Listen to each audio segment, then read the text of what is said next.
বিসমিল্লাহির রহমানির রহিম। প্রিয় দেশবাসী, আসসালামু আলাইকুম। 2003 সালের 17 অক্টোবর ইতালির প্রধানমন্ত্রী সিলভিও বার্লুস্কোনির সরকারের উদ্যোগে সেনেটে সংবিধান সংশোধনী প্রস্তাব উত্থাপন করা হয়। প্রস্তাবে ছিল প্রধানমন্ত্রীর ক্ষমতা বৃদ্ধি, সেনেট ও চেম্বার অফ ডেপুটিজের ভূমিকার পরিবর্তন, অঞ্চলগুলির আইন প্রণয়ন ও বাস্তবায়ন ক্ষমতা বৃদ্ধি, যুক্তরাষ্ট্রীয় ব্যবস্থার দিকে অগ্রসর হওয়া। 2004 সালের 25 মার্চ সেনেটে প্রথমবার প্রস্তাবটি পূর্ণ সংখ্যাগরিষ্ঠতায় অনুমোদন লাভ করে।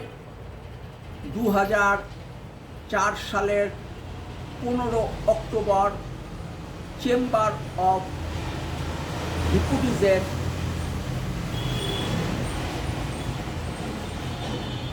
প্রথমবার প্রস্তাবটি পূর্ণ সংখ্যাগরিষ্ঠতায় অনুমোদন লাভ করে।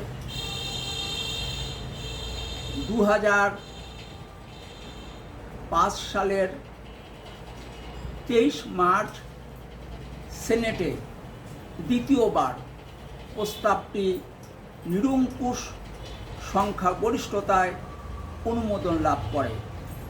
2005 সালের 19 অক্টোবর চেম্বার অফ ডেপুটিজে দ্বিতীয়বার প্রস্তাবটি নিরঙ্কুশ সংখ্যাগরিষ্ঠতায় অনুমোদন লাভ করে, তবে কোনো কক্ষে 2/3 সংখ্যাগরিষ্ঠতা পায়নি। তাই ইতালির সংবিধানের 138 অনুচ্ছেদ অনুযায়ী প্রস্তাবটি গণভোটে উপস্থাপন করা হয়।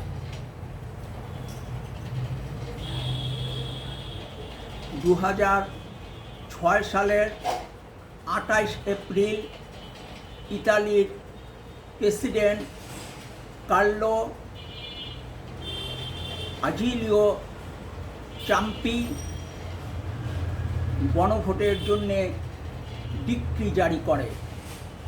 2006 সালের 25 ও 26 জুন গণভোট অনুষ্ঠিত হয়। 25 জুন রবিবার ভোট গ্রহণ চলে সকাল 8টা থেকে রাত 10টা পর্যন্ত, আর 26 জুন সোমবার গণভোট চলে সকাল 7টা থেকে দুপুর 3টা পর্যন্ত। এরপর ভোট গণনা শুরু হয়। ভোটার উপস্থিতি ছিল 52.46%।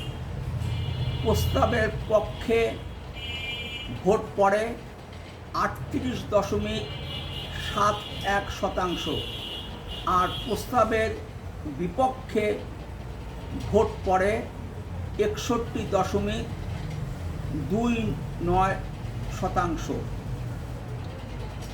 গণভোট প্রত্যাখ্যাত হয়। 2006 সালের 21 জুলাই গণভোটের ফলাফল প্রত্যয়ন করা হয়। 2006 সালের 25 জুলাই ইতালির সরকারি গেজেটে গণভোটের ফলাফল প্রকাশিত হয়। গণভোটের সময় ইতালির প্রধানমন্ত্রী ছিলেন রোমানো প্রদি, আর ইতালির প্রেসিডেন্ট ছিলেন জর্জিও নাপোলিতানো। ভালো থাকবেন। সম্ভব হলে দেশ পরিচালনার নীতি ও পদ্ধতির পরিবর্তন নিয়ে কথা বলতে রাজনীতির আড্ডাখানা বলে পরিচিত রহমতে রাব্বানা ও রুম্মানে বেড়াতে আসবেন। ফি আমানিল্লাহ। আল্লাহ হাফেজ। বাংলাদেশ জিন্দাবাদ।